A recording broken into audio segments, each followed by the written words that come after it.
ख़वातीन व हज़रात, चूँकि मगरिब की नमाज से वक्त हो गया है, इसलिए मैं कोशिश करूँगा कि 5-7 मिनट में जो कुछ मुझे अर्ज़ करना है वो हाफिज़ साहब के बारे में अर्ज़ कर दूँ।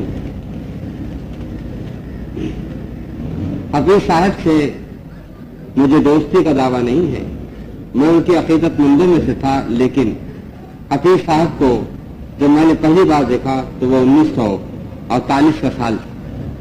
इस एतबार से तक कमोबेश 26 साल की मेरी उनसे ज़हनी और शख्सी तौर पर शनासाई रही है। बात हाफिज़ के कलाम की, जैसे ज़िया साहब ने कहा है कि हर कारी को अपने शायर को खुद अपने लिए शायद दरियाफ्त करना होगा, तो मैं चंद ज़ाती बातें कहूँगा और चंद तनक़ीदी इशारे, और उम्मीद रखता हूँ कि कोई ना कोई हल्का, कोई ना कोई बद ज़िक्र हदीस के सिलसिले को आगे बढ़ाएगी। अब 1966 से 68 तक वतन से जब मैं दूर रहा, जब वापस आया तो ज़ाती तौर पर मैंने महसूस किया कि मुझे शख्सी नुकसान हुआ था, और वो शाहिद अहमद दहलवी की मौत थी। 1970 से 1973 तक वतन अजीज से दूर रहने के बाद जब मैं यहाँ वापस आया तो मैं ज़ाती तौर पर एक फर्द की हैसियत से और एक कौम की हैसियत से अपने एक बाजू से महरूम हो चुका हूँ, और मेरे सीने पर 2 और दाग हैं, सिराजुद्दीन ज़फ़र और हफीज़ होशियारपुरी। मैं पुराने पाकिस्तान के चंद तासुबात की कहानी आपको सुना दूँ। 1948 में इंटरमीडिएट पास करने के बाद BA में पढ़ने आया। ज़िया जालंधरी साहब तो बाकायदा मुलाजिम थे, मैं रेडियो पाकिस्तान में नौकरी की तलाश में गया। हमीद नसीम साहब ने मुझसे कहा कि रेडियो ड्रामे के बारे में एक मजमून लिखो। मैंने मजमून लिखा, नसीम साहब ने पढ़ा। उन्होंने कहा कि एक ड्रामा निगार का नाम था ओवैस अहमद अदीब। ये कहाँ के ड्रामा निगार है, जवानी के खून में बल्कि जवानी से पहले की मंजिल। मैंने बहुत शिद्दत से कहा कि सारे नाम पंजाब के हैं, यूपी का एक नाम भी आपको गवारा ना हुआ। ये कहकर मैं घर चला आया। अगले दिन लौट कर भी नहीं गया कि जाहिर है कि मुझे मुलाजमत नहीं मिल सकती। खलील साहब मुझे जबरदस्ती पकड़ के ले गए तो मालूम हुआ कि सिर्फ एक आदमी का इंतखाब हुआ और वो आदमी मैं था। इसके आगे ये पुराने पाकिस्तान का ऐसा तासुब था जिस पर पाकिस्तान की नजरियाती बुनियादें आज भी पुष्टवार।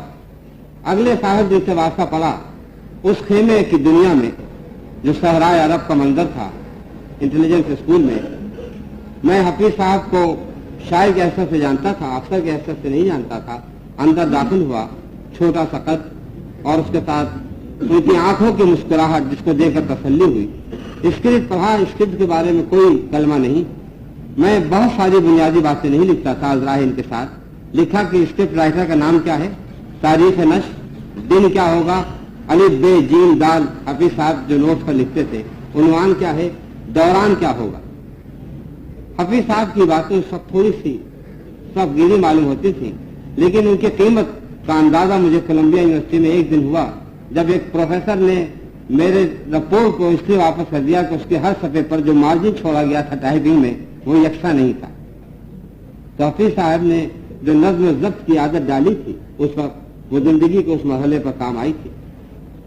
तो हफीज साहब ने मौत को आजमाइश अहबाब कहा था और उन्होंने कहा था कि ये देखना है कोई नौहा भी होता है। और आज शायद ये लोग जो यहाँ आज हफीज के नाम पर जमा है वो ये कह सकते हैं, ये कह के याद करेंगे हफीज दोस्त मुझे वफा की रस्म को पाइंदा कर गया कोई। दोनों सूरतों में जीते हफीज साहब। मरने के बाद उन्होंने हमसे कहला दिया कि वफा के रस्म को पाइंदा कर गया कोई। और हमारे नजदीक तो हफीज इस महफिल में आज भी हमें जिंदा पाइंदा नजर आते हैं। और हफीज साहब का शेर हमारे सामने आता है, पाबंदिए मकान व जमा उड़ गई हफीज, पाबंदिए मकान व जमा उड़ गई हफीज, जो छुप गई नजर से वो सूरत नजर में है।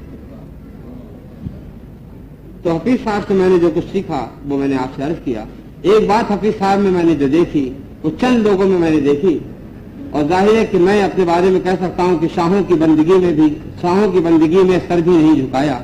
वो ये कि हफीज साहब ने जिस महफिल में जहां से देखा उन्होंने आगे बढ़कर सबकत की और मुलाकात की। ये सिफात 26 साल में मैंने सिर्फ चंद लोगों में देखी है, नवाब सिद्दीक अली खां, मुमताज हसन साहब, قاضی احمد میاں اختر مرحوم اور حفیظ ہوشیارپوری، جن کے موجودگی میں مجھے کبھی محسوس نہیں ہوا کہ انہوں نے کبھی بھی ایک لمحے کے لیے نظر انداز کیا۔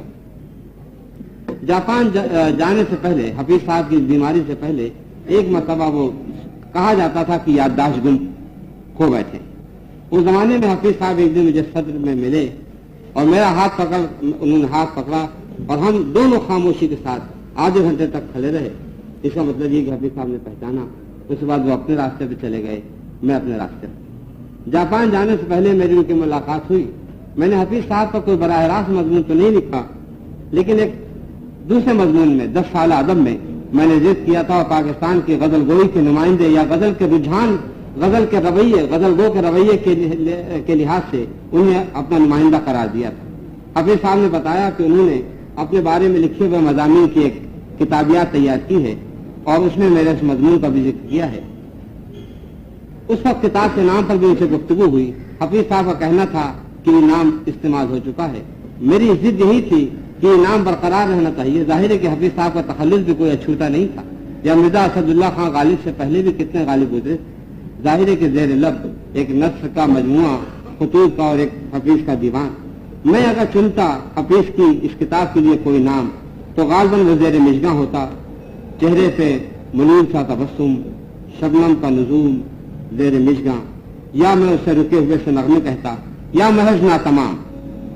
حفیظ نے کہا تھا میری داستاں ہے ابھی ناتمام، صرف میں ناتمام کا لفظ لکھتا، اور یہ تلاش، یہ جستجو حفیظ کی تکمیل کے لیے وہ ہمیشہ اس نام میں جاری رہتی۔